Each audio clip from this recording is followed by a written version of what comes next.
6 महीने हो गए, मार्केट बिल्कुल डेड है। अंकल ट्रम्प जो हैं वो खुद हर जगह वो लगाई जा रहे हैं टैरिफ, फलानी चीज पे ये वो, हमें कह रहे हैं कि रिड्यूस कर दें। चाइना इतना बड़ा हो गया कि अब उससे डरने लग गए हैं। अभी जो स्टेप आ रहे हैं उससे तो मुझे लग रहा है कि गवर्नमेंट ऑटो इंडस्ट्री को खत्म करना चाहती है। इस बार तो ये IMF पर आ रहा है, खुद नहीं करना चाहता, जिसने आपके पैसे देने होते हैं वो आपकी जिंदगी की दुआएं करता है ना।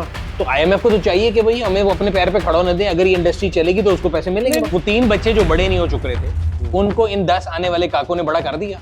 BYD एक जायंट है, they control the supply chain, सही है, and they control the market. वो प्राइस में अगले को वाइप आउट करते हैं। Indians hate Chinese more than they hate us. Market में जितने नए प्लेयर्स आए हैं, कोई एक ऐसा प्लेयर है जो चाइना की तरफ ना जा रहा हो। चाइना जो है वो डंप किए जाए अपनी बनी हुई गाड़ियां, बिकॉज उन्होंने जो राइट हैंड मार्केट अपनाई थी जो कि हमारा हमसाया मुल्क है, वहां पे उनको बुरी तरह फेल होना पड़ा है। आप मुझे बताएं कि अगर चाइना की गाड़ी जो आप मंगवा रहे हैं वो CBU सस्ती है, CKD महंगी है, तो फिर हमें CBU मंगवानी चाहिए CKD। नई स्कीम पे तो गाड़ी मंगाना फिजिबल ही नहीं। अली दफा बाहर जो कर रहा है ना वो कर ही रहा है, उसको वो रुक नहीं रहा। मुझे इससे कोई फर्क नहीं पड़ता कि जमाली साहब की कंपनी प्रॉफिट बना रही है, अली बना रहा है, नहीं बना रहा है, मेरी तरफ से सारे बनाए हैं, कोई ना बने। पाकविल को तो चांदी होगी ना, पहले 3 गाड़ियां बेचता था, 15 गाड़ियां सर मैं सर माजरा चाहता हूं। अस्सलाम वालेकुम पाक व्यूअर्स, मेरा नाम है सुनील मंज और आप लोगों के लिए एक इन्फॉर्मेटिव वीडियो लेके आया हूँ। एक पॉडकास्ट है, एक डिस्कशन है। आजकल पाकिस्तान में आपने सुना होगा जब से बजट आया था पिछले 6-7 महीने से गाड़ियों का कारोबार तबाह हुआ है और वो अफवाहों की वजह से था। कभी कुछ होता था, कभी कुछ होता था। कोई कहता है जी 5 साल की कमर्शियल इंपोर्ट खुलेगी, कोई कहता है जी ड्यूटी फ्री हो जाएगी, और बहुत सी अफवाहें गर्दिश करती रही, जिसकी वजह से मई से लेके आज हम अक्टूबर में आ चुके हैं, मार्केट जो है वो स्टेबल नहीं हो चुकी। But finally the cat is out of box और अब जो है वो एक SRO आ गया है जिसके तहत जो है commercial import of use car जो है उसको अलाउ किया गया है। इसके डिस्कशन करने के लिए मेरे साथ अली खिजर साहब मौजूद हैं, फेमस इकोनॉमिस्ट हैं, दोस्त हैं हमारे, हम गाए बगाए इनसे जो है ना राय लेते रहते हैं। तो अली भाई क्या हाल है आपके? बस ठीक ठाक है। लास्ट हमने नशिस्त की थी आपके घर में बैठ के और आपको याद होगा नया बजट आया था एंड हम इस बात पे डिस्कशन करते कि हमारे मुल्क में ऐसे अफवाहें फैलाई जाती हैं जिस चीज का ताल्लुक बजट से नहीं भी होता वो बजट में छोड़ दी जाती है। जैसे कि अगर ये देखा जाए इंपोर्ट है 5 साल पुरानी है, एज ऑफ कार, ये इंपोर्ट पॉलिसी का हुआ है, उसका बजट से ताल्लुक नहीं। बट वहां से हम बैठे थे मई, जून, जुलाई, अगस्त, सितंबर, अक्टूबर, 6 महीने हो गए, मार्केट बिल्कुल डेड है। बट फाइनली अब जो है वो ये आ गया कि जी 5 साल की कमर्शियल इंपोर्ट खोल दी गई है। How do you see this move? And in addition जो उन्होंने कहा था कि जी हम इस पे ये करेंगे कि ऐसे ऐसे ड्यूटी को कम लाएंगे, अभी आवाजें सुनी थी कि 40% एडिशनल ड्यूटी पे क्लियर होगी वो भी, लेकिन कल जो SRO है उसमें नहीं लिखा गया। तो आपका क्या ख्याल है इस बार? देखिए, कमर्शियल इंपोर्ट तो खोल दी है और ये खोलना नहीं चाह रहे थे, ये IMF का प्रेशर है जिस पे खोल दी है।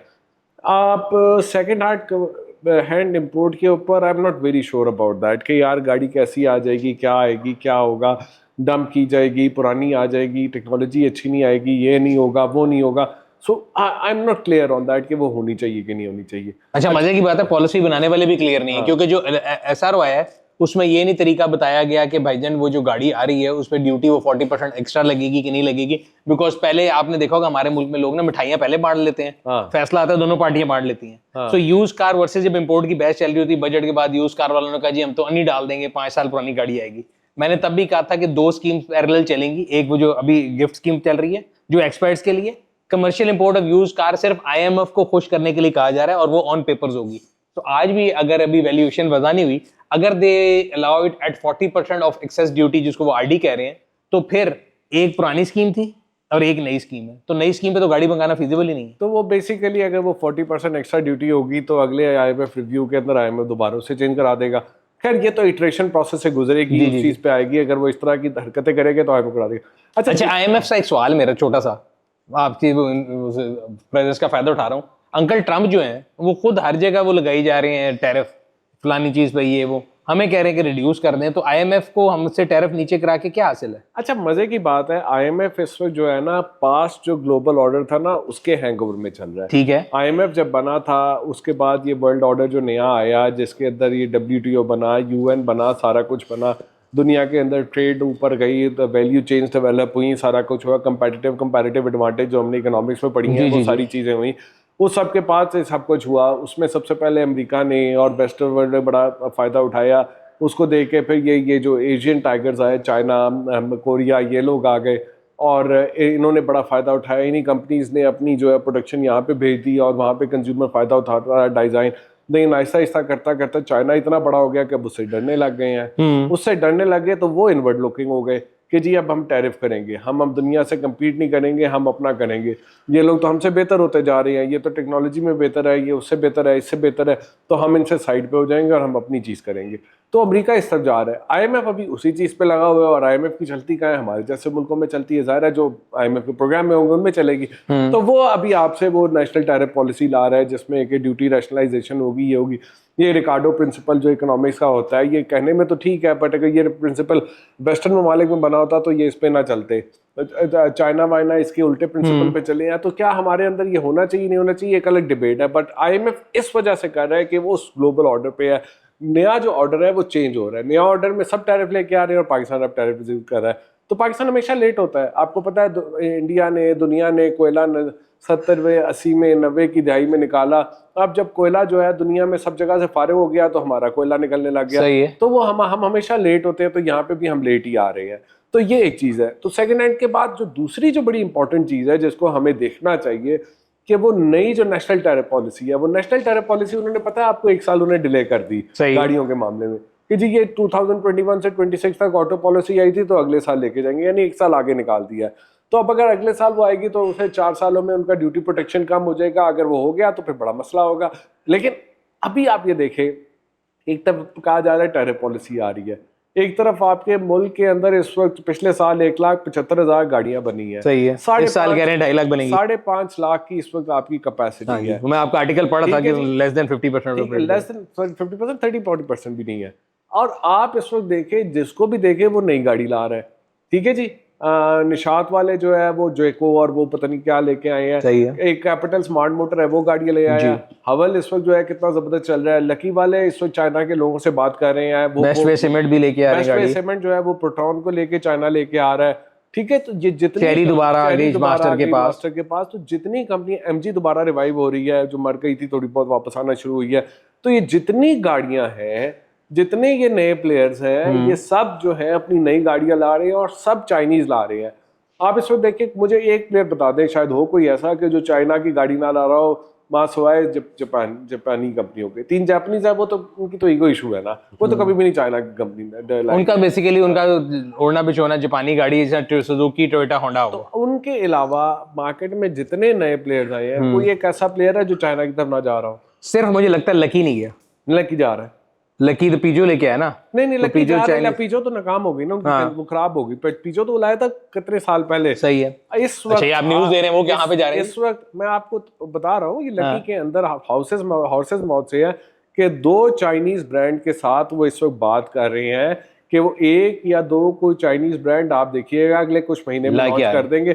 अभी ये मियां साहब जो गाड़ी लाए हैं ना, जिसको आपने वो कराची में जो बड़े लोगों को पसंद आ रही थी, जेको J7 प्लग-इन हाइब्रिड, और वो उमाडो जो है, ये पहले लकी वालों की इनसे बात हो रही थी और लकी वालों की ऑलमोस्ट डील फाइनल हो गई थी, बट वो आपको पता है वो नहीं आए। तो फॉर व्हाटएवर रीजन, उनकी अपनी रीजंस थी कि वो कहीं पता नहीं मलेशिया में, इंडोनेशिया में कहीं पे कॉल ऑफ हो गई थी गाड़ियां। मकसद ये है कि देखें, अब 2 चीजें अलग हैं। सो पहले अब हमने ये डिसाइड कर लिया, मैं हमेशा बात करता होता हूँ, अगर हम कारोबारी लोग हैं या अगर हम टैक्स लेके, मैं अगर गवर्नमेंट हूँ, मैंने टैक्स कलेक्ट करना है, सो हमेशा ये आर्गुमेंट दिया जाता है कि टैक्स की जो रेट कम करो ताकि टैक्स बेस बढ़े और आपकी कलेक्शन बढ़े। ऐसा ही है। बिल्कुल, मैंने आपसे टैक्स लेना है, आपकी जिंदगी जो है वो मेरी कमाई की जमानत है। अब हम समझ लेते हैं कि ये सारी चीजें जितने ये पत्ते हैं, ये सारे ऑटो इंडस्ट्री है और गवर्नमेंट इनसे 50% ज्यादा टैक्स ले रही है। बिल्कुल। तो अभी जो स्टेप आ रहे हैं उससे तो मुझे लग रहा है कि गवर्नमेंट ऑटो इंडस्ट्री को खत्म करना चाहती है। दोनों स्टेप की मैं बात कर रहा हूँ। एक जो नेशनल टैरिफ पॉलिसी है जिसमें वो कह रहे हैं कि हम टैक्स को ऐसा ऐसा कम करते रहेंगे, 3 साल बाद लोकल प्रोड्यूसर वर्सेस इंपोर्टेड सिर्फ 15% का डेल्टा होगा। दूसरा, आईएमएफ के प्रेशर में, जिस भी प्रेशर में वो 5 साल की इंपोर्ट का नलका खोल रहे हैं, इन दोनों स्टेप से ये जो सारी खेती आपने उगाई थी 2016 से लेके 26 तक, आपने एक पौधा डाला, अब उसके फ्रूट आना शुरू हो गए। हर बंदा कह रहा है आजकल लेफ्ट राइट सेंटर गाड़ियां हो रही हैं, तो मैंने कहा भाई ओवरनाइट नहीं हुआ। 16 में आपने एक बीज डाला था, वो उसने फल निकालना ही था इससे ऐसा, एंड इट्स अ टाइम जब कंज्यूमर को फायदा होगा। डोंट यू थिंक कि ये हम फिर वही गलती करें जो हम 90s में करते थे कि जब इंडस्ट्री खड़े होने लगती थी हम उसके सर पे बटा मार देते थे, फिर उनको बहाना मिल जाता था। इस बार तो ये आईएमएफ करा रहा है, खुद नहीं करना चाह रहे। तो आईएमएफ भी देखे ना, आईएमएफ ने हमें पैसे दिए में। एक आईएमएफ को भी देखें, लोग कहते हैं ना पंजाबी में कि जिसने आपके पैसे देने होते हैं वो आपकी जिंदगी की दुआएं करता है ना।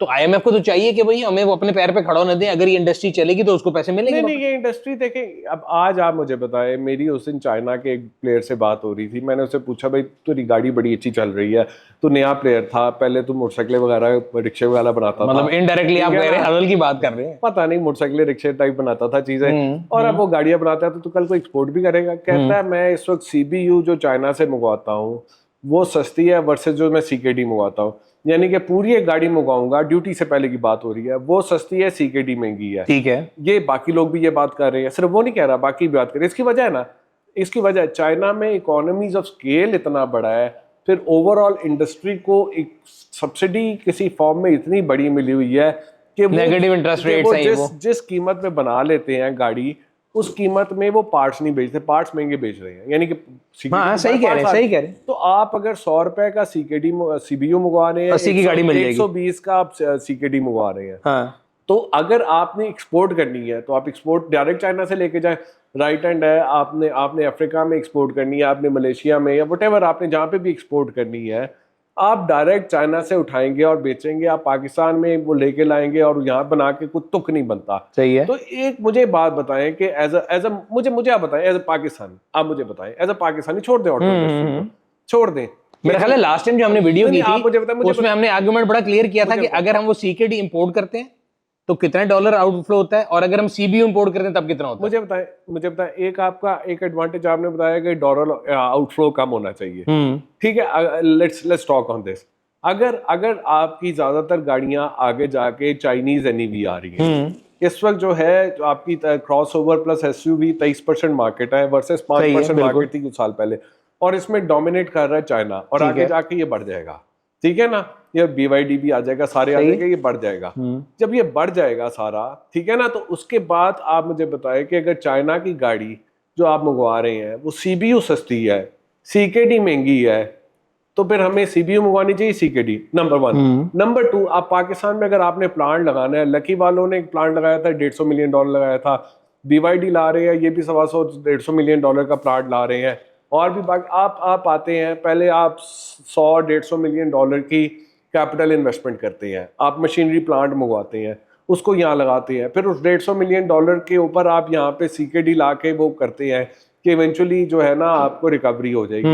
और भाई पहले 150 मिलियन आपने वो डाला और फिर जो गाड़ी बना रहे हो वो भी महंगी बना रहे हो, तो कितने नफलों का स्वाब मिल रहा है पाकिस्तान को कि वो यहाँ पे गाड़ी बनाए, जबकि आपका फॉरेन वो जो आउटफ्लो है वो कम है imported versus local, specially in the case of Chinese. तो ये आर्गुमेंट तो फेल हो सर मैं एक मिनट आपको यहाँ पे काटूंगा, ये आर्गुमेंट तो फेल नहीं, मैं आपको बताता हूँ कैसे फेल नहीं होता। देखिए इसका मतलब ये होगा कि आप जो कह रहे हैं एसेंशियली कि हम सारा कुछ चाइना से इंपोर्ट कर लें और चाइना जो है वो डंप किए जाए अपनी बनी हुई गाड़ियां, बिकॉज उन्होंने जो राइट हैंड मार्केट अपनाई थी जो कि हमारा हमसाया मुल्क है, वहां पे उनको बुरी तरह फेल होना पड़ा है। And it's a fact, I am telling you, Indians hate Chinese more than they hate us. ठीक है, तो इंडिया में कोई भी चाइनीज ब्रांड नहीं चला, वो तो इमोशनल है ना, इमोशनल की वजह से तो उनको फेलियर हुआ ना। अब उनके पास गाड़ियां तैयार पड़ी हैं, उन्होंने 1 राउंड आपको निकाल के दे दिया। आप मुझे कह रहे हैं चाइनीज डंपिंग बुरी चीज है। मैं कह रहा हूं अगर लॉन्ग टर्म में आपके पास अपनी टेक्नोलॉजी नहीं है तो बुरी चीज है। आप कह रहे हैं चाइनीज डंपिंग बुरी चीज है, पाकिस्तान के अंदर सोलराइजेशन अच्छी चीज है, बुरी चीज है? अब तो गवर्नमेंट बता रही बुरी चीज है। आपके ख्याल में क्या है? जो गवर्नमेंट को छोड़े, मेरे ख्याल से तो अच्छी चीज है। सोलर पाकिस्तान सारा चाइना से आया है, सोलर पाकिस्तान दुनिया में 90% प्लस प्राइस उसकी गिर गई है। वो क्यों गिरी है? पाकिस्तान में इतना सोलर क्यों आया? किधर से आया है? चाइना। वो क्या हुआ है? डंप हुआ है। आज जो लिथियम आयन बैटरी जो है, जो इस पर पाकिस्तान में जो लिथियम आयन बैटरी भी 2.5 लाख की 5 किलोवाट की आ गई है, वटेवर इसकी होगी है, जो पता नहीं कितना। डॉक्टर साहब देखे ना, वो सोलर आपकी एनर्जी सेव कर रहा था। सुन लेंगे मेरा आर्गुमेंट भी सुन ले। अगर सारी चाइनीज गाड़ियां डंप हो जाए और वो बंदा जो मोटरसाइकिल रिक्शा चला रहा था उसको भी गाड़ी मिल जाए, तो एंड द एंड आपकी फ्यूल कंजम्पशन बढ़ गई ना। इतना फर्क नहीं, मोटरसाइकिल लाख रुपए का आता है या 2 लाख रुपए का आता है, गाड़ी सस्ती होके भी 50 लाख से नीचे 60 लाख से नीचे, बहुत बड़ा फर्क है। वो तो अभी नहीं आता। और दूसरा वो चाइना उस सेगमेंट में है ही नहीं। नहीं मैं ये कह रहा हूँ जिसके पास एक है वो 2 ले लेगा, जिसके पास 2 है वो 3 ले लेगा। एट द एंड वो टेक्नोलॉजी थी ना सोलर वाली, वो तो सेव कर रही। दो चीजें। एक सोलर पे आपने GST नहीं रखा, सोलर पे आपने ड्यूटी नहीं रखी, ये हुआ। गाड़ियों पे ये आप रखेंगे। अगर आप नेशनल टैरिफ पॉलिसी ले भी आते हैं, नेशनल टैरिफ पॉलिसी में क्या कम होगा? ड्यूटी प्रोटेक्शन कम होगी। CKD वर्सेस CBU का डिफरेंस 15% रह जाएगा। बट क्या जो आपका जो जमाली साहब जो आप कहते हैं, जिन्हें आप कोट भी कर रहे थे कल कामरान भाई के शो पे, ठीक है ना। वो आप ये कह रहे थे कि जी 60% अगर गाड़ी पे जो टैक्स है उसमें सीकेडी तो सारा टैक्स नहीं है, 25% जीएसटी लग रहा है, 10% एफईडी लग रही है, कार्बन लेवी लग रहा है, ये लग रहा है, वो लग रहा है, ये सारा कुछ लग रहा है, सारा कुछ मिला के क्युमुलेटिव। तो ये तो लगा रहेगा, इसको बढ़ा दो आप। आपने सिर्फ इंपोर्टेड वर्सेस लोकल के अंदर आपने कंपटीशन को आप चेंज कर रहे हो, उसका ड्यूटी प्रोडक्शन को। एंड कंज्यूमर को तो जो जीएसटी पे करना है, जो उसने एक्साइज ड्यूटी पे करनी है, उसने जो लटरम बटरम कार्बन टैक्स पे करना है, वो तो इंपोर्टेड हो या लोकल हो या यूज्ड हो, वो सब पे करना है ना। ठीक है, तो गाड़ी की कीमत नीचे करना हमारे हाथ में है कि हमने अगर उस पर ड्यूटियां कम करनी है कि नहीं। अगर हमने अगर हमने वो टैक्सेस, वो जो अब से आफ्टर सेल्स टैक्सेस है, यानी कि सेल के टाइम पे जो टैक्सेस एफईडी वो तो दोनों के लिए सेम है। अगर आपने कम नहीं करनी है या वो आपने बढ़ा दिया और ड्यूटियां कम कर दी, तो गाड़ी की प्राइस तो उधर ही रहेगी। कंज्यूमर की गाड़ी की प्राइस बदलेगी नहीं, इंपोर्ट और लोकल में फर्क। सो पॉइंट ये नहीं है कंज्यूमर को कितने की मिलेगी, मैं इस पॉइंट पे नहीं मैं ये कह रहा हूँ कि आप $150 मिलियन का आपने एक प्लांट लगाया, एफडीआई है ना डॉक्टर साहब, ये तो मैं कह रहा हूँ अच्छी एफडीआई, इसको एफडीआई कहते हैं। और क्या कहेंगे यार आप अली तबाह मतलब क्या, वो कहीं और लगा देते, बाहर जाके दुबई प्रॉपर्टी खरीद लेते। अली तबाह इंग्लैंड में पैदा हुआ था, नहीं वो बाहर जाके दुबई में प्रॉपर्टी खरीद लेते, वो भी तब्बा टाउन काट देते, वो बेहतर था कि ये बेहतर है। नहीं हुई ना वो एफडीआई, कैपिटल फ्लाइट बच गई, लोगों की एम्प्लॉयमेंट क्रिएट। सुन ले मेरी वो अली तबाह बाहर जो कर रहा है ना, वो कर ही रहा है, उसको वो रुक नहीं रहा। फिर दो काम और कर लेता ना। नहीं वो $150 मिलियन का उसने जो गाड़ियों का प्लांट लगाया है, तो आप ये कह रहे हैं कि गाड़ियों के प्लांट की जगह वो कोई और चीज लगा लेते। तो आप ये कह रहे हैं कि जितनी कंपनियां पब्लिक लिस्टेड है, जिनमें सासगार है, टोयोटा है, सुजुकी है, होंडा है, and which are making huge profit, absolutely ये प्रॉफिट गलत है, ये नहीं होना चाहिए पाकिस्तान में। मैं ये बात ही नहीं कर रहा कि उनका प्रॉफिट ठीक है गलत है। मेरा सवाल ये है कि आज की जो गाड़ी है, जो आजकल जो गाड़ी चलेगी पाकिस्तान में, वो चाइनीज है। और चाइनीज गाड़ी में आज सीबीयू सीकेडी से सस्ती है, तो कितने नफलों का सवाब है कि हम यहाँ पे गाड़ियां नहीं। वो तो चाइना ने अपना पॉलिसी रखी हुई है, अगर वो 10 साल बाद चेंज कर देते हैं, और अगर हम कहते हैं कि हम चले जाते हैं ऑस्ट्रेलिया मॉडल पे, कि हम इधर सारा कुछ बंद करते हैं, 10 साल बाद भी सिर्फ इंपोर्ट करते हैं। नहीं, मैं सिर्फ ये कह रहा हूँ कि प्लांट तो हमारे लगे हुए हैं ना। नहीं तो फिर इस तरह तो मैं कह रहा हूँ 90 से इसीलिए आज तक हमारी कोई इंडस्ट्री पिछले भी डेवलप नहीं हुई, कि पीछे जो हम बात करें लोकल क्यों नहीं महंगी पड़ रही है, बिकॉज हमारे पास वेंडर इंडस्ट्री डेवलप नहीं हुई भी। अब ईडीबी ने जो बड़ी अच्छी पॉलिसी लाए थे 16 से 21 तक, उन्होंने कहा था 21 के बाद अगर आप सीकेडी इंपोर्ट करेंगे तो आपको ड्यूटी ज्यादा देनी पड़ेगी। आपका मैं आर्गुमेंट समझता हूँ कि जी वो एक इन्फेंसी जो है वो खत्म ही नहीं देते हम, इसलिए नहीं खत्म हुई कि कभी आपने ये यूज कर दी है। ये जरा एग्जैजरेटेड आर्गुमेंट है। मैं बताता हूँ 2010-11 के अंदर जो आप आर्गुमेंट देते हैं ना, 2010-11 में जब पीपल्स पार्टी की हुकूमत थी, उन्होंने किया, मुशर्रफ साहब ने किया। एक साल मुझे मुशर्रफ साहब ने तो मुझे याद है सर, मुशर्रफ साहब के दौर में आप 10 साल पुरानी गाड़ी भी मंगा सकते थे बेशक। हाँ, लेकिन वो जब उन्होंने, क्योंकि उन्होंने रेफरेंडम जीत रहा था, उन्होंने भी किया, वो भी 1 साल के लिए इन्होंने भी किया, दोनों रिवर्स हो गए थे। और दोनों से ऑटो इंडस्ट्री पे बड़ा ही को माइनर सा फर्क पड़ा था। ये एग्जैजरेशन है। नहीं, आई एग्री, बट एग्जैजरेट करते हैं। आई एग्री, एग्जैजरेट करते हैं। उस पॉइंट को आप निकाल देना।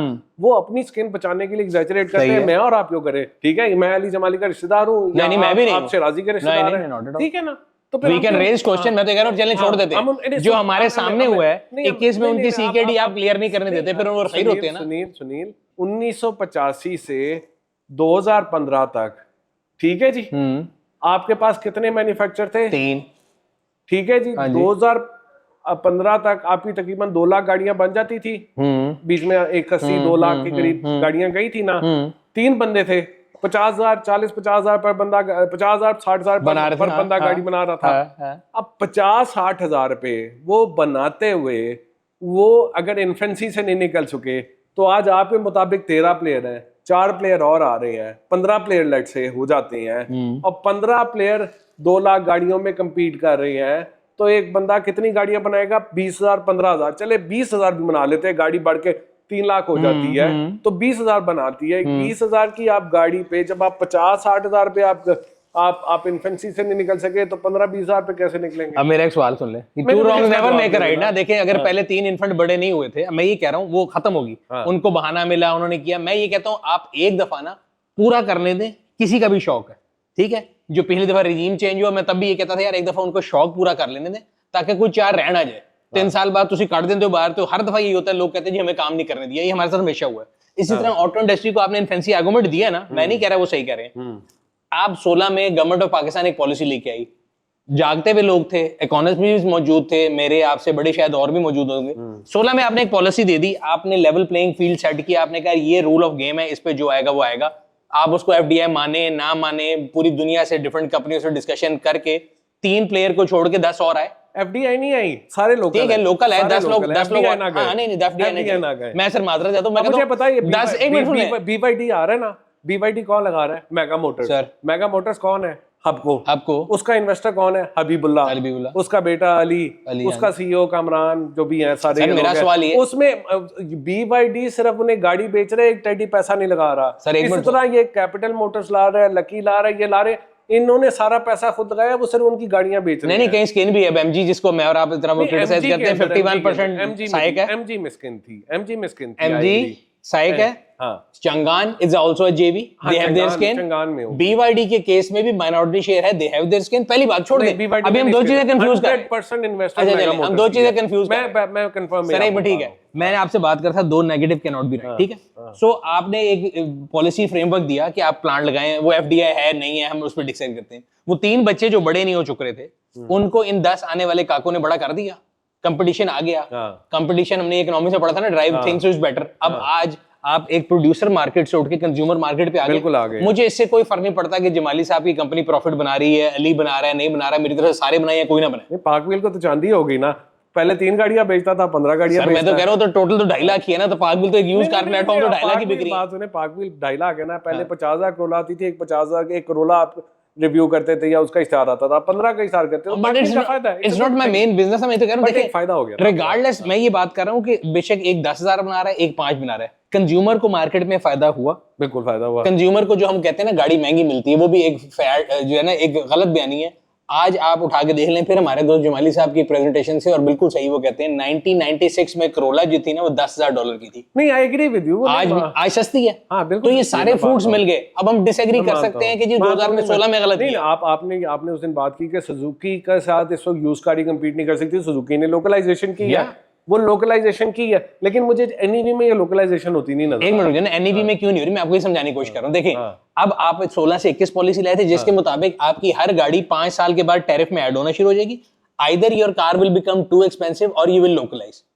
ठीक है, मैं बताऊं, यही चीज स्पोर्टेज के साथ हुई, उन्होंने लोकलाइज नहीं किया। मुझे पता है अली तबा की स्पोर्टेज और ये तूफान क्यों स्ट्रगल कर रहे हैं। जब इन्होंने 2016 की पॉलिसी आई, ठीक है जी, 2019 के अंदर इन्होंने अपनी स्पोर्टेज ग्रीनफील्ड खत्म हुआ ना, लॉन्च की। उस वक्त उन्हें ग्रीनफील्ड एडवांटेज था, उनकी ड्यूटी कम थी, उन्होंने वो 50 लाख के अंदर एक क्रॉसओवर दे दी, उसने मार्केट को वाइप आउट कर दिया। ठीक है, एमजी भी उसी वक्त आई, उसने भी मार्केट को वाइप आउट किया, फॉलो करते सारे आए।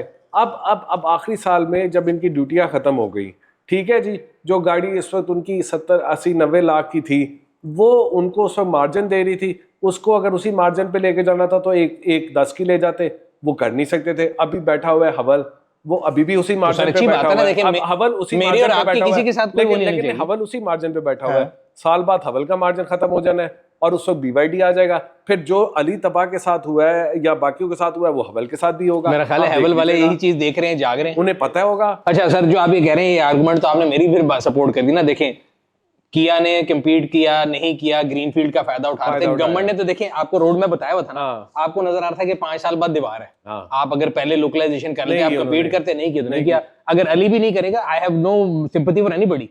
तो मैं तो ये कह रहा हूँ कंज्यूमर तो खुश होगा। मैं ये कह रहा हूँ कि जो हवल है, जो अली की बात कर रहे हैं, उसको अभी 1 साल और एडवांटेज है। उसका ये एडवांटेज फिर खत्म हो जाएगा, उसका मार्जिन कम हो जाएगा। तब तक अगर वो लोकलाइज नहीं करेगा तो पॉलिसी का तो काम यही है ना, इंसेंटिवाइज करे। उस वक्त आपका आ जाएगा ये बीवाईडी, ठीक है, बीवाईडी आ जाएगा, उसको अभी जो जीएसटी वो देना पड़ता है, ऑटो 3 लेट से उस पे मेरे ख्याल है 18% जीएसटी दे रहा है, उसको 1% जीएसटी पे आ जाएगा। लोकल जो प्रोड्यूस 17% का फायदा है, उसको फायदा होगा। उस पे भी प्लग इन हाइब्रिड पे भी, प्लग इन हाइब्रिड जो है वो आज भी वो सील जो 6 है, वो सी लाइन 6 जो है, वो आज वो लाता है तो उसको एक 50-60 की बढ़ती है, उस वक्त लाएगा तो उसे एक 20-25 पे पड़ेगी, तो वो एक कम्पीट करेगा। और मैं बताऊं, चाइना के अंदर जिस तरह चाइना की इकोनॉमीज ऑफ स्केल बढ़ी है और वो इतनी गाड़ियां इस प्राइस पे बना रहे हैं वर्सेस चाइना से बाहर वाले जिस प्राइस पे बना रहे हैं, ठीक है जी, वो कम्पीट नहीं कर सकते। इस तरह विद इन चाइना बीवाईडी एक जायंट है। BYD आपको पता है, BYD का पूरा कंट्रोल है अपने अंदर। सही है। BYD की एक फलसफा ही फर्क है, गाड़ियों के अंदर एक फलसफा होता है जो जापानियों ने या बाकियों ने चला कि जी पार्ट्स बने थाईलैंड में, गाड़ी बनी जापान में, एक पूरी Specialization करके बना वैल्यू ली, चेन है कि जी हर जगह फर्क चला जाए, ठक ठक ठक करके वो पार्ट्स मूव होए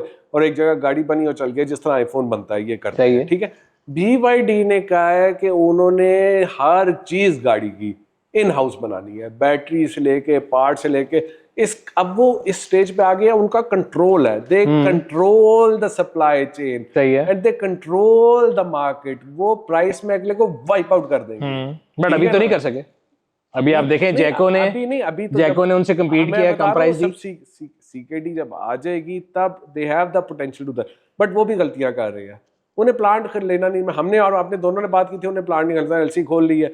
मेरे ख्याल में उन्हें सेकंड हैंड को प्लांट लेना नहीं चाहिए था। मैं बताऊं, अली तबा ने उनको ऑफर दी थी, बड़ी दोस्ती है इन दोनों की कि जी सारे अमीर एक दूसरे के दोस्त होते नहीं, अली तबा की और इनकी जैसे गरीब एक दूसरे के हाँ दोस्त। मैं और आप दोस्त है ना, इस तरह ही वो अली तबा और हबीबुल्लाह दोस्त है। ठीक है। PIA में भी इकट्ठे लड़ रहे हैं, वो लेना चाह रहे हैं, उसके अलावा और भी मुख्तलिफ चीजों में वो इकट्ठे बिड करते हैं, ठीक है ना। तो उसने कहा था भाई तू मेरा प्लांट ले ले या मेरे प्लांट को मेरे साथ इस्तेमाल कर ले, लेकिन उन्होंने अपना प्लांट लगाना था, उनकी अपनी सोच थी, तो वो उस प्लांट पे लगा के वो एक पैसा ज्यादा लगा गए। वो अगर वहां से पैसा बचा देते ना, अब देखिए बेस्ट वे ने क्या इन्वेस्टमेंट की है, 4 बिलियन की इक्विटी, 6 बिलियन का loan, which is 10 billion rupees, $30 million, $30 million है के अंदर वो मतलब एक आप आराम से सेकंड हैंड को प्लांट लेंगे, उसके अंदर काम करेंगे। उसके साथ देखें वो भी तो आते हैं ना, जो उन्होंने प्लांट लिया है, बदनामी भी तो ली है, इतनी बैड प्रेस, इतने लोगों के पैसे जो दे के गाड़ियां नहीं दी हुई हैं, आप एक एक्सेस बैगेज उठा के आ रहे हैं ना। नहीं नहीं नहीं नहीं नहीं नहीं, आप प्रोटॉन तो नहीं बेचेंगे ना, उन्होंने प्रोटॉन तो नहीं बेचे, उन्होंने सिर्फ वो प्लांट लेना है, उस पर कुछ और बेचना है। अच्छा देखें आज ये लकी वाले जो है वो पिज्जो भी बनाते हैं ना वहाँ पे।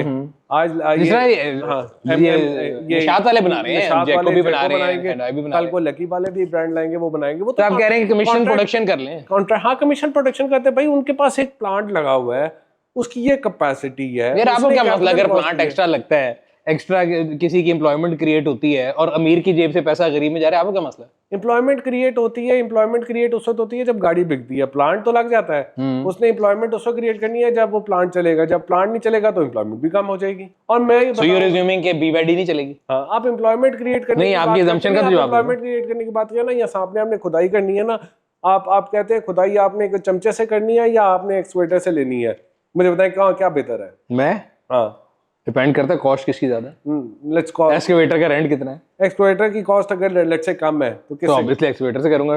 नौकरियां तो ज्यादा मिलेंगी आपको चमचे से, चमचे लगा दे यहाँ पे आधा और लग जाएगा वो फोड़ने के लिए। वो तो सरकारी नौकरियों का ये काम है। नौकरियों का आर्गुमेंट तो फिर ऐसे ही आर्गुमेंट है, सिर्फ आपने नौकरी नहीं देखिए, जस्ट फॉर द सेक आप फिर ही एज्यूम करें कि जो एक प्लांट बनेगा वो सिर्फ पेज जोड़ेगा। मैं ये कह रहा हूँ जब प्लांट बनेगा तो उसके नीचे पूरी वेंडर इंडस्ट्री बनेगी, अगर उसको सर्वाइव करना है। Seeing these cases of lucky and others जिन्होंने नहीं किया लोकलाइज, जिस आप अभी कह रहे हैं कि साजगार को नजर आ रहा है कि अगले साल वो दीवार पे जाके लगेगा, फिर BYD आएगा, तो ये कोई रेस तो नहीं कि लोग दीवार में आके लगने के लिए बैठ रहे हैं, उनको नजर आ रहा होगा दे विल इंप्रूव।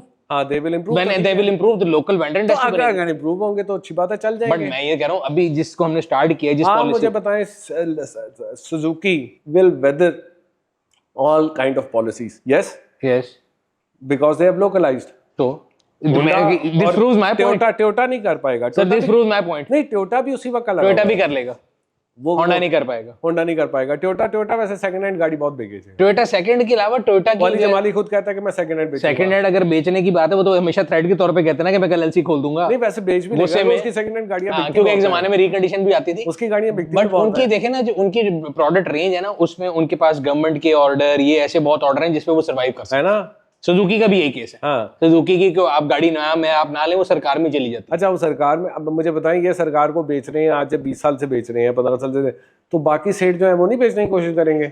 यार उसमें मसला पता है क्या होता है, एक नेटवर्क इफेक्ट है। सो एक सरकार ने गाड़ी लेनी है जो गिलगित बल्तिस्तान में चलनी है, अब उधर सुजुकी की और टोयोटा की तो डीलरशिप है, बाकी नए सेठों की नहीं है। फौज जो है ये टोयोटा की बड़ी 4 व्हीलर लेती थी, ठीक है, उसकी वो निसान की गंदारा लेती थी, ये कहती थी। अब BJ40 नहीं लेगा। अगर ये वहां पे देंगे या कोई ऐसी जगह पे होगी तो अभी तो कितना है आटे में नमक। मैं बात 4 साल में क्यों नहीं गई BJ40? बात ये है कि आपको क्या पता वो इस पे काम करेंगे? नहीं, मुझे पता है, I am privy to information, but मैं कह रहा हूँ आटे में नमक है ना। नहीं, अभी तो शुरू हो रहा है ना, 5 साल 7 साल। लेकिन मैं अभी भी आपके साथ इस चीज पे आहिस्ता जगह ले। सर मैं I am of the opinion कि लोकल इंडस्ट्री होनी चाहिए।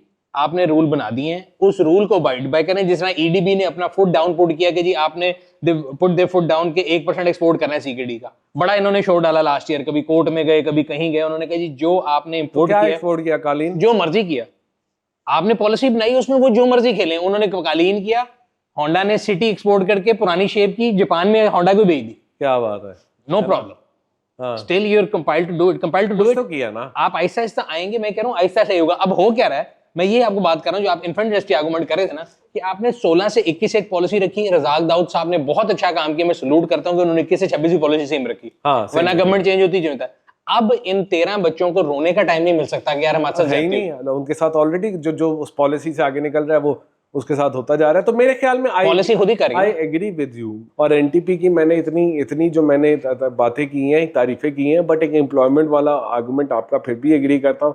और मेरे एम्प्लॉयमेंट डाउनवर्ड इंडस्ट्री बनेगी, सारा होगा। ख्याल में 5-7 साल इन्हें और देने चाहिए, और ये आईएमएफ को शायद पुश भी कर लेंगे, ये दे देंगे। मुझे अंदाजा है, मुझे लगता है कि जो भी हमने बढ़ा ना ये जो इम्पोर्टेड गाड़ी का, उसमें इतने इफ्स एंड बट्स हैं कि अगेन वो गाड़ी अगर आएगी 5 साल पुरानी, कमर्शियल इंपोर्ट हो रही है। By the way commercial import of new car was always open. हाँ, वो लोग समझते हैं पता नहीं कोई नई पॉलिसी आ गई, उसी को तकरीबन एक्सटेंड करके 5 साल पे लेके जा रहे हैं। कोई आगे ये नहीं पढ़ रहा कि उसकी वैल्यूएशन अगर 40% ज्यादा होगी। मैं फिर एग्जांपल देता हूँ, आप एक 3 साल पुरानी गाड़ी पुरानी स्कीम में मंगा रहे हैं बैगेज में, और मैं एक 5 साल पुरानी विट्स मंगा रहा हूँ जो कि 40% ज्यादा पे है, तो मेरी गाड़ी महंगी होगी, आपकी सस्ती होगी। तो जाहिर है वही, तो nobody will use this policy. ये सिर्फ आईएमएफ को खुश करने के लिए टिक होगा। हाँ तो बस ठीक है, अच्छी बात है, चलने दे, नहीं बंद होंगी, ये चलती रहेंगी। अच्छा, ये जो नेशनल टैरिफ पॉलिसी है इसके बारे में थोड़ी डिस्कशन करना चाहूंगा। हाँ। एक तो हमारे यहाँ पर टेक्नोलॉजी ऐसे इवॉल्व हो रही है। एनईवी एक नया वर्ड है, न्यू एनर्जी व्हीकल, ठीक है। किसी को नहीं पता कि एनईवी है क्या। पिछले बजट में आपको हमने बताया था कि जो हाइब्रिड है वो हलाल है, इस दफा हराम हो गई, उस पर कार्बन टैक्स आ गया, काफी लोग कहते नहीं आएगा। अब इस दफा प्लग इन हाइब्रिड अच्छा बच्चा है, अगली दफा मुझे लगता है प्लग इन हाइब्रिड गंदा बच्चा हो जाएगा, आरईई एक अच्छा बच्चा हो जाएगा। सो हम एक आर्टिकल भी लिख रहे हैं जिसे मैं आपसे डिस्कशन कर रहा था। So there is a technology difference terminology का। एक है रेंज एक्सटेंडेबल ईवी आरईई, और एक है प्लग इन हाइब्रिड। सो आप हो गए प्लग इन हाइब्रिड, मैं हो गया आरईई। अगर गवर्नमेंट ऑफ पाकिस्तान के लिहाज से देखा जाए, हम दोनों एक जितनी इमिशन करेंगे। हम दोनों में एक बैटरी है और एक इंजन है। आप में भी बैटरी है, आप प्लग इन हाइब्रिड है तो आपको इंजन कहता हूँ, मैं आरईवी हूं तो मैं कहता हूँ ये जो है ना जनरेटर है। बिल्कुल ऐसा ही है, ठीक है। आपकी गाड़ी इंपोर्ट होगी तो उस पे 142% ड्यूटी है, मैं करूंगा तो 42% है। ये तो गलत बात है ना। तो ये तो पॉलिसी लूपहोल है। देखेंगे हवल पीएचईवी लाया है, या मियां साहब जो ये पीएचईवी ला रहे हैं, ठीक है ना, या ये बीवाईडी जो भी इंपोर्ट करके बीवाईडी ला रहा है वो 140% ड्यूटी पे कर रहा है। ऐसे ही है। और ये कैपिटल मोटर जो आरईवी आप कह रहे हैं, कैपिटल भी लेके आ रहा है और चंगान भी ला रहा है। बट डिफरेंस इज कि चंगान इज प्रोड्यूसिंग लोकली, उन्होंने सिर्फ एक यूनिट इंपोर्ट किया। हाँ तो ठीक है। इनके तो जितने भी फोर्थिंग फ्राइडे के यूनिट है सारे उस पे हैं। जब आप लोकली प्रोड्यूस करोगे तो वो तो खत्म हो जाएगा ना। हाँ, एडवांटेज खत्म हो गया। तो वो ज्यादती है। ये मेरे ख्याल में आप भी लिखे हैं, मैं भी इस पे लिखता हूँ, और बार बार लिखते हैं कि गवर्नमेंट ये जो डिसएडवांटेज एक को मिल रहा है, कोई उस पॉलिसी को मिसयूज करके एडवांटेज ले रहा है।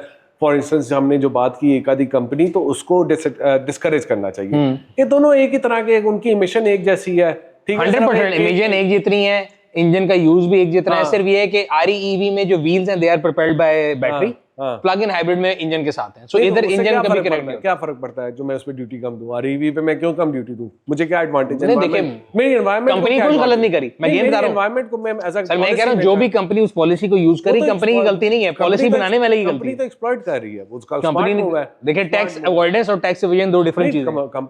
कंपनी की तो मैं स्मार्ट मूव है, उसको नहीं कह रहा। मैं कह रहा हूं कि एज अ पॉलिसी मेकर क्या फर्क है? गवर्नमेंट को ये ठीक करना चाहिए फौरी तौर पर। सर हम सोते रहते हैं ना, देखिए हम एक टैरिफ पॉलिसी में कहा गया था कि जी बिजली की जो चार्जिंग होगी वो सस्ते रेट पे हुआ करेगी।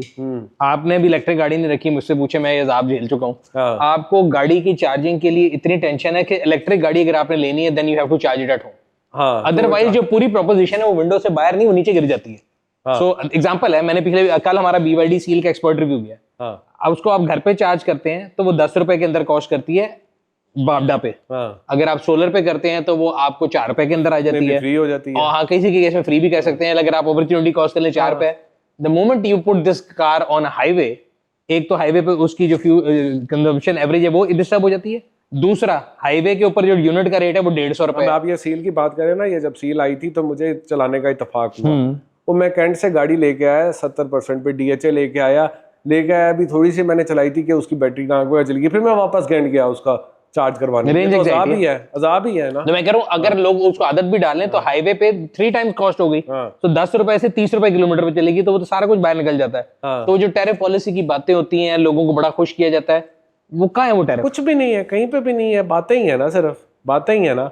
अभी तक ईवी के अंदर सिर्फ गाड़ी बिकी है जो ऑटो 3 थोड़ी सी बिकी है 2-3 हजार, इससे पहले जितनी गाड़ी बिकी है वो ई-ट्रॉन बिकी है और उस तरह अच्छा मैं आपको एक प्रेडिक्शन दे दूं, आपका मैं आर्टिकल पढ़ा था कि चाइनीज ये वो आगे जो बिकेंगी ना, they will be plug in hybrids और आरई EVs. I agree with you. जिनके भी पोर्टफोलियो में ये है ना, तो मैं उनको फायदा होगा। इसीलिए मैंने एनईवी का इलेक्ट्रिक नहीं कहा। और आपको पता है BYD भी अभी इलेक्ट्रिक ला रहा है, क्योंकि इलेक्ट्रिक नहीं उनका शार्क 6 आ गया प्लग इन हाइब्रिड इलेक्ट्रिक, उस पे ड्यूटी कम है। अगर वो अपना जैसे वो सी लाइन 6 उन्होंने लॉन्च वो इसलिए नहीं है बिकॉज वो कमर्शियल नहीं है, ये शार्क 6 कमर्शियल में आता है, तो वो आ जाएगी अगले साल, प्लांट आ जाएगा तो आ जाएगा। शार्क इसलिए हुई है क्योंकि वो कमर्शियल में आता है, पिकअप उस में पे ड्यूटी कम है, ठीक है ना। तो वो इसलिए नहीं ला रहा है, इसलिए सिर्फ इलेक्ट्रिक ला रहा है कि उस पे ड्यूटी कम है, या वो कमर्शियल PHEV ला रहा है जिस पे ड्यूटी कम। अगले साल जब आएगा वो ज्यादा PHEV बेचेगा, कम EV बेचेगा। समझ गया। और PHEV चाहिए यार। अगर मुझे बात सुने, अगर मुझे EV का करना है, मैं शहर में चलाता हूँ, मुझे 100 किलोमीटर मेरी EV पे चल जाती है गाड़ी, ठीक है। इट्स अ बेस्ट कॉम्बिनेशन, ना रेंज एंजाइटी है, मैं 100 किलोमीटर चला रहा हूँ, मेरा 90% ऑफ द शहर में यूज होगा वो EV होगा, और जहाँ पे मुझे जरूरत पड़ेगी मैं गाड़ी नहीं बिल्कुल आई एग्री विद यू, इसलिए मैं कह रहा हूँ यही होगा। अच्छा आज एक और नोटिफिकेशन आया, क्योंकि कल जो नोटिफिकेशन गुजरा हुआ आया था SRO, उसमें उन्होंने कहा था जी commercial import of use car है अंडर के जी उसकी कंडीशन एंड पॉलिसीज। अच्छा वो हमारे जो जमीमा न्यूज चैनल होते हैं ना, सबने लिख दिया कि जी एक्सीडेंटेड गाड़ी नहीं आ सकेगी, बड़ा एकदम ये वो। मैंने कहा यार कैसे हो सकता है, देयर इज नो इंस्पेक्शन, कोई पार्क इंस्पेक्शन सर्विस तो बोर्ड पे है नहीं, कैसे चेक करेंगे एक्सीडेंटेड क्वालिटी स्टैंडर्ड। तो आज उसकी भी जो है ना क्लैरिफिकेशन आ गई क्वालिटी स्टैंडर्ड से। उन्होंने ये कहा कि जो WP29 स्टैंडर्ड्स के हम सिग्नेटरी हैं, उसके सर्टेन क्लॉजेज उन्होंने मेंशन कर दिए, both for local and imported car के ये चीजें अगर गाड़ी में होंगे तो इंपोर्टेबल होंगी। बट वो जो लोगों का ख्वाब था ना कि एक्सीडेंटेड गाड़ी नहीं आ सकेगी, ऐसा नहीं होगा, वो अभी भी आ सकती है। और अभी जो हमारी सड़कें हैं वो भरी होंगी ऐसी चीजों से, और ये हमेशा कांस्टेंट बैटल है। काम करूं, आपको मैं एक पार्क व्हील एक सर्विस भी देगा और बिजनेस अपॉर्चुनिटी भी आपके लिए। आप अभी तो आप एक सर्टिफिकेशन करते हैं ना गाड़ी बेचने जाओ, जैसे मैंने आपसे गाड़ी बिचवाई थी, तो मैंने आपकी सर्विस यूज की थी, आप ही के अंदर बंदे ने गाड़ी बेची, सेल इट फॉर मी, ठीक है ना, उसी ने बेची और मैंने उसको 1% दिया था। I was so happy. मैं दोबारा भी गाड़ी बेचूंगा तो ऐसी बेचूंगा। बड़ी मेहरबानी, ठीक है। तो मुझे जरूरत नहीं है इस खाते में पढ़ने की, ठीक है। तो आप एक और सर्विस दें कि ये जो इम्पोर्टेड गाड़ी आएगी उसकी सर्टिफिकेशन करें, उसको बताएं ये एक्सीडेंट है, इसमें ये कुछ हुआ है और ये कुछ है, आप उसका पूरा ग्रेड करें और उससे आपको वो जो बेचने वाला है वो नहीं करता, कंज्यूमर से चार्ज करें। Consumer would want that one kind of a certification, one kind of authentication from some expert कि ये बताए कि इस गाड़ी की कंडीशन। नहीं डॉक्टर हम करते हैं, हम दो चीजें करते हैं, ये करते हैं, इंपोर्टेड गाड़ी की ऑक्शन शीट वेरीफाई भी करते हैं और इंस्पेक्शन भी करते हैं। मैं तो ये कह रहा हूँ जो गवर्नमेंट लेवल पे वो कह रहे थे ना कि जी गवर्नमेंट ने कहा हम नहीं आने देंगे, this means government appoint some auditor at the port के जब गाड़ी क्लियरेंस होने जा रही है, तो जब उसकी इंस्पेक्शन होगी तो उसमें ये भी शामिल है, हो नहीं सकता। लेट्स से मैंने अगर खराब गाड़ी मंगा ली है तो फिर आप उसको वापस बोर्ड पे भेजेंगे। आज ही की न्यूज है कि वहां पे लंदन से चोरी हुआ हुआ रेंज रोवर कराची में फिर बैग हुआ है, हालांकि इंपोर्ट के ऊपर चेक भी होता है पहले चोरी का। तो इस तरह के वाकये होते रहते हैं। तो इन शॉर्ट मसला ये मुझे समझ आया है कि एक टाइम इवॉल्व हो रहा है, टेक्नोलॉजी इवॉल्व हो रही है, तो हमारे पॉलिसी मेकर जो है ना उनको अपनी पॉलिसी मेकिंग विंडो भी थोड़ी छोटी करनी पड़ेगी, रादर देन कि हम नारे लगाते रहें। बिकॉज ये जो हमने नारा सुना था कि ये पूरे मुल्क में इलेक्ट्रिक चार्जिंग स्टेशन का जाल बिक जाएगा, ये 2021 में सुना था अक्टूबर में, अभी तक कुछ नहीं हुआ। फिर ये सुना था कि लाहौर में गिरजा चौक के अलावा और एक 2 या 3 है वो भी खराब होते हैं, वो उस पे होगा पैकेजेस में सब वो खराब होते हैं। मैं उस दिन मोटरवे पे गया, मैं लाहौर से भेरा पहुंच गया, मैं मोटरवे पे एंटर हुआ, मेरा मोटरवे से कॉन्ट्रैक्ट हो गया, मैंने उनको टोल दे दिया। They were suppose to inform me at the entrance के चार्जर नहीं चल रहा, nobody inform me. Luckily I was on BYD Seal जो 650 किलोमीटर वाली है। जब मैं मिड में पहुंचा तो मेरी एग्जैक्ट 50% बैटरी थी, PSO का चार्जर भी खराब, दीवान का चार्जर भी खराब। मैंने उनसे भी गुस्से हुआ, मैंने कहा भाई जिन्होंने मेरे से टोल लेना है उनको मुझे बताना चाहिए, मेरा कॉन्ट्रैक्ट तो उनसे है। Nobody inform me. Luckily I made to Islamabad at 9% battery. But ये हमारे यहाँ पे बुरी चीजें हैं। मुझे ये लगता है कि एक तो विंडो इनको छोटी करनी पड़ेगी, दूसरा जो नारे कस्में वादे थे वो पूरे करें। एक तो कहा था जी रजिस्ट्रेशन सस्ती होगी, कोई रजिस्ट्रेशन सस्ती नहीं है, सिर्फ सिंध।